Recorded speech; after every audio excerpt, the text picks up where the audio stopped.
கர்த்தருடைய பரிசுத்த நாமத்திற்கு ஸ்தோத்திரம். இன்றைய நாளின் தியானத்திற்கென்று தெரிந்து கொள்ளப்பட்ட வேத வசனம் ஏசாயா தீர்க்கதரிசியின் புத்தகம் 45ஆம் அதிகாரம் 4ஆம் வசனம். ஏசாயா 45:4. வெண்கலக் கதவுகளை உடைத்து இருப்பு தாழ்பாள்களை முறித்து அந்தகாரத்தில் இருக்கிற பொக்கிஷங்களையும் ஒளிப்பிடத்தில் இருக்கிற புதையல்களையும் உனக்கு கொடுப்பேன். நான் என் தாசனாகிய யாக்கோபின் நிமித்தமும் நான் தெரிந்து கொண்ட இஸ்ரவேலின் நிமித்தமும் நான் உன்னை பெயர் சொல்லி அழைத்து நீ என்னை அறியாதிருந்தும் உனக்கு நாமம் தரித்தேன். ஆமென். இந்த அதிகாரத்தில் தேவன் கோரேஸ் என்னும் பாரசீக ராஜாவை பற்றி பேசுகிறார். ஆச்சரியமான விஷயம் என்னவென்றால், கோரேஸ் பிறப்பதற்கு சுமார் 150 ஆண்டுகளுக்கு முன்பே தேவன் அவனுடைய பெயரை குறிப்பிட்டு தீர்க்க தரிசனம் கூறினார். பின்னர் கோரேஸ் பாபிலோனை வென்று சிறைப்பட்டிருந்த இஸ்ரவேலர்களை எருசலேமுக்கு திரும்ப அனுப்பினான். இதன் மூலம் தேவன் வரலாற்றையும் ராஜாக்களையும் ஜாதிகளையும் தமது திட்டத்திற்காக நடத்துகிறவர் என்பதை வெளிப்படுத்துகிறார்.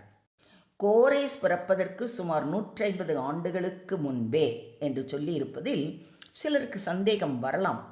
வேதத்தில் உள்ள அதற்கான ஆதாரங்களை சற்று சுருக்கமாக கூறுகிறேன், கேளுங்கள். ஏசாயா கிமு 8ஆம் நூற்றாண்டில், அதாவது சுமார் கிமு 740 முதல் 680 வரையில் ஊழியம் செய்தார். கோரேஸ் மாபெரும் பாரசீக ராஜாவாக கிபி 559 ஆட்சி செய்ய தொடங்கி கிமு 539 பாபிலோனை வென்றார். எனவே ஏசாயாவின் தீர்க்க தரிசனத்திற்கும் கோரேசின் காலத்திற்கும் இடையில் சுமார் 150 முதல் 200 ஆண்டுகள் இடைவெளி இருந்தது என்று வேதாகம அறிஞர்கள் பொதுவாக குறிப்பிடுகின்றனர். பின்னர் கோரேஸ் அரசனான போது அவன் யூதர்களை எருசலேமுக்கு திரும்பச் சென்று ஆலயத்தை கட்ட அனுமதித்ததை குறித்து எஸ்ரா முதல் அதிகாரத்தில் வாசிக்கிறோம். இது ஏசாயா தீர்க்கதரிசியின் புத்தகம் 44ஆம் அதிகாரம் 28ஆம் வசனம் மற்றும் 45ஆம் அதிகாரம் முதல் 4 வசனங்களில் கூறப்பட்ட தீர்க்க தரிசனத்தின் நிறைவேற்றமாகும். இப்பொழுது உங்களுக்கு புரிந்திருக்கும் என்று நினைக்கிறேன். சரி, இப்பொழுது இன்றைய வசனத்தின் மூலம் நாம் கற்றுக்கொள்ளப் போகும் பாடங்களை குறித்து பார்ப்போம். வெண்கலக் கதவுகளை உடைத்து இருப்பு தாழ்பாள்களை முறித்து என்று சொல்லி இருப்பதை கவனியுங்கள். இது மனிதனால் திறக்க முடியாத தடைகளை குறிக்கிறது. பாபிலோன் நகரம் மிக பெரிய மதில்களாலும் வெண்கலக் கதவுகளாலும் பாதுகாக்கப்பட்டிருந்தது. ஆனால் தேவன் கோரேசுக்கு வழியை திறந்தார். இதன் ஆவிக்குரிய அர்த்தம், மூடிய கதவுகளை திறப்பவர் தேவன், முடியாத காரியங்களை முடிப்பவர் தேவன். மனிதன் தடை செய்ததை தேவனால் அகற்ற முடியும். நான் உனக்கு முன்னே போய் கோணலானவைகளை செவ்வையாக்குவேன் என்று வாக்களித்திருப்பதை ஏசாயா 45:2 வாசிக்கிறோம். மனுஷரால் கூடாதவைகள் தேவனால் கூடும். இதை நீங்க விசுவாசிக்கிறீங்களா? அடுத்ததாக, அந்தகாரத்தில் இருக்கும் பொக்கிஷங்களையும் ஒளிப்பிடத்தில் இருக்கிற புதையல்களையும் உனக்கு கொடுப்பேன் என்று சொல்லியிருப்பதை கவனியுங்கள். இது வெறும் தங்கம், வெள்ளி போன்ற பொருட்செல்வங்களை மட்டும் குறிக்கவில்லை. ஆவிக்குரிய அர்த்தங்கள் என்னன்னு பார்த்தோம்னா, 1, மறைந்திருக்கும் ஆசீர்வாதங்கள். நமக்கு தெரியாத வழிகளில் தேவன் ஆசீர்வாதங்களை வைத்திருக்கிறார். 2, சோதனைகளுக்குள் இருக்கும் நன்மைகள். நாம் இருளாக காணும் சூழ்நிலைகளுக்குள்ளும் தேவனுடைய திட்டம் மறைந்திருக்கலாம். 3, ஞானம் மற்றும் வெளிப்பாடு.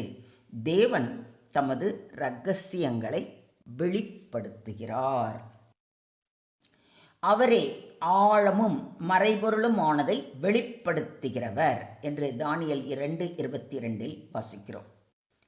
தேவன் தம்மில் அன்பு கூறுகிறவர்களுக்கு ஆயத்தம் பண்ணினவைகளை கண் காணவும் இல்லை, காது கேட்கவும் இல்லை, அவைகள் மனுஷனுடைய இருதயத்தில் தோன்றவும் இல்லை என்று பவுலடிகளார் கூறுவதை கொரிந்தியருக்கு எழுதின 1 நிருபம் 2 அதிகாரம் 9 வாசித்து அறிகிறோம். நான் உன்னை பெயர் சொல்லி அழைத்து என்று சொல்லி இருப்பது தேவனுடைய தனிப்பட்ட அழைப்பை காட்டுகிறது. தேவன் கூட்டமாக மட்டும் அழைப்பது இல்லை, தனிப்பட்ட முறையில் அழைக்கிறார். அவன் தன்னுடைய ஆடுகளை பெயர் சொல்லி கூப்பிட்டு அவைகளை வெளியே நடத்தி கொண்டு போகிறான் என்று யோவான் 10:3 வாசிக்கிறோம். நல் மேய்ப்பனாம் நம்முடைய ஆண்டவராகிய இயேசு கிறிஸ்து அவருடைய பிள்ளைகளை தனித்தனியே பேர் சொல்லி அழைத்து வழி நடத்துகிறார். நீ என்னை அறியாதிருந்தும் என்று சொல்லியிருப்பதை கவனிங்கள். இது இந்த வசனத்தின் மிக முக்கியமான பகுதி. கோரேஸ் உண்மையான தேவனை அறியாதவன், ஆனாலும் தேவன் அவனை தமது நோக்கத்திற்காக பயன்படுத்தினார். இதில் இருந்து நாம் கற்றுக்கொள்ளும் பாடம், தேவனுடைய திட்டம் மனித அறிவை விட பெரியது. அவர் விரும்பினால் யாரையும் பயன்படுத்த முடியும். தேவனுடைய கிருபை நம் தகுதியை பொறுத்தது அல்ல. இதை விசுவாசிக்கிறீங்களா?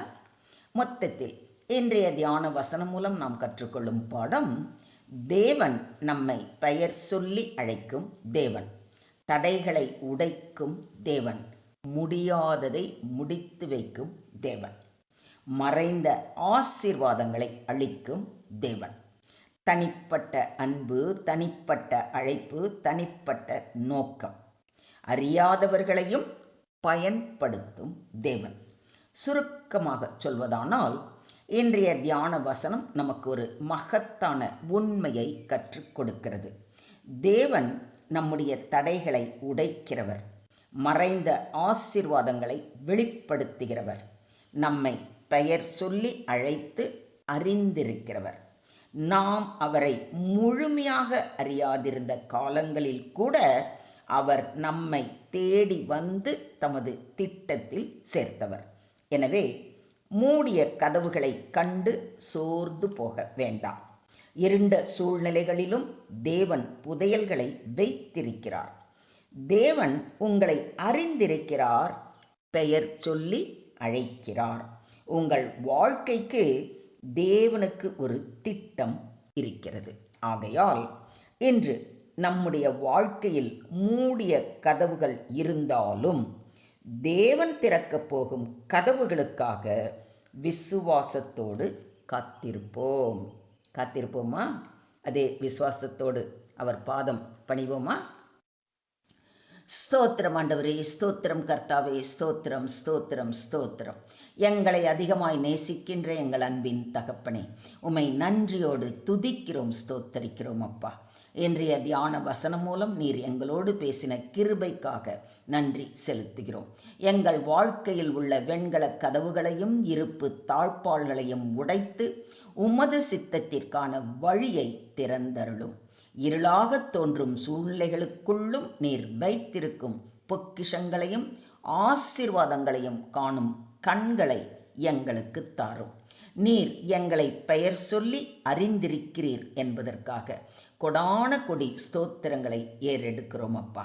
எங்கள் வாழ்க்கை உமது கைகளில் பாதுகாப்பாக இருக்கட்டும். உமது திட்டம் நிறைவேறட்டும்.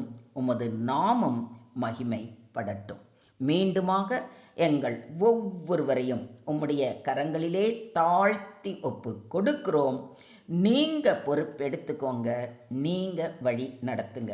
சகல துதி கன மகிமை யாவையும் ஒருவருக்கே செலுத்துகிறோம். மீட்பர் இயேசுவின் மூலம் ஜெபம் கேளும் எங்கள் ஜீவனுள்ள தகப்பனே. ஆமென்.